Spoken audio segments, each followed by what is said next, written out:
joogtu aqoontiina iyo khibradiina iyo way aragnimadiina dalkiina ayaa xaq u leh dalkiina kula soo laabta waad ogtiin waxa la yiri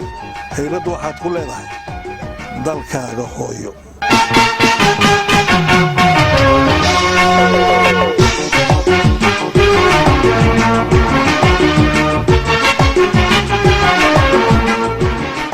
محمد علي جيسو oo ah Soomaali heesta dhalashada Canada waxa uu qoyay galbeed ee Muqdisho ka hirgeliyay goob weyn oo ku wanaagsan dalxiiska iyo nasiinada xaruntan oo lagu magacaabo Tropical Village waxay noqotay bilicso in dalka ah iyo fursad siinta dhalinyaro badan oo shaqo la'aan ah waana sida saxda ah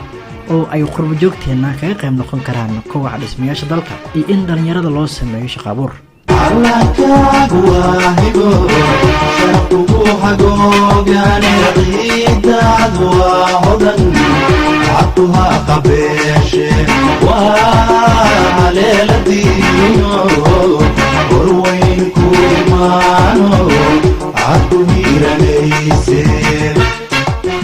مقدشو gaaraan oo aan ku noolahay anigu waxaad arkaysan marka aad marayso waxa ku muuqanaya yani contributionka ama ma aragtay yani ziyaadada ay qurba joogto ay ku sameysay yani magaalada Muqdisho ama ha ahaato yani xagga aqoonta oo jaamacadaha ay ka shaqeeyaan oo ay dadka wax baraan ama maalgelinta oo ay yani magaalada yani ay aad u dhiseen yani dhismaheeda iyo ganacsigeeda intaba insha Allah ma aragtay dhammaanna waxay isfari doonaan jacaylka waddankooda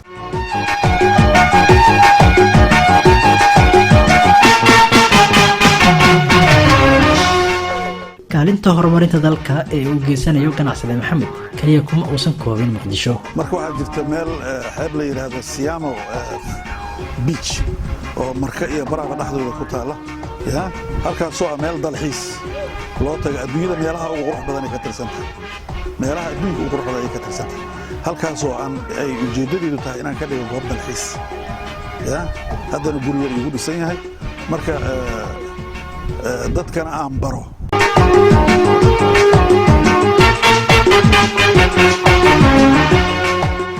bal suuray haddii qurbo joog walba oo lacag haysta sida Jiso oo hantidiisa ku maalgeliya waddanka halkii uu dhis lahaa dhul shisheeye sidee ayuu noqon lahaa muuqaalka dalkeena haybad waxaad ku leedahay dhulkaaga hooyo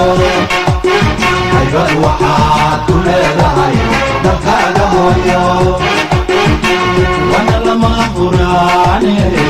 hagarlii wax ugu qabo wana lama huraane